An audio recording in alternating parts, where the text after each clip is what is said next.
Guys, শীতের সবচেয়ে মজার জিনিস কি জানেন? আপনার এই বাজার করাটা। বাজার হচ্ছে সবচেয়ে বেশি ভালো লাগে আমার। অনেক ধরনের সবজি পাওয়া যায়। এই দেখেন এখানে আমি আজকে কি কি সবজি এনেছে এগুলো আমি আপনাদেরকে দেখাচ্ছি। আর বাঙালি সবচেয়ে বেশি কি বলবো যে অধৈর্যকর পানি এটা হচ্ছে এটা। এই দেখেন, এটা এখান থেকে খুলে না খুলে এই দিক থেকে ছিঁড়ে ফেলবে। এই হচ্ছে বাঙালি সবচেয়ে বেশি অধৈর্যবান। এখন কি কি আনছে আমি একটু দেখিনি। এখানে শীতের সবজিগুলা দেখতে ভালো লাগে, মনটা ফ্রেশ হয়ে যায়। এই যে প্রথম হচ্ছে আপনার ফুলকপি। ফুলকপিতে তো ভালো ফরে নেয়। তারপর এখানে হচ্ছে টমেটো, তারপর হচ্ছে সিম, এটার মধ্যে কি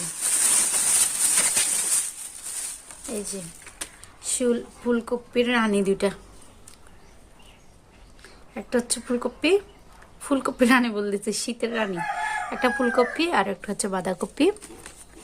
তারপরে এদিক দিয়ে আপনার সিম, টমেটো। আমার তো টমেটো ছাড়া চলেই না। তারপরে এখানে আর কি আনছে দেখি, টমেটো আর এটা হচ্ছে সিম। এগুলো হচ্ছে সিম। তো আজকে সবজি এই যে আমার, তাই জন্য বলতেছি এগুলাই ভালো লাগে। আর শীতের সবচেয়ে বেশি জনপ্রিয় জিনিস হচ্ছে আপনার এগুলা। তো সবাই ভালো থাকবেন, আল্লাহ হাফেজ।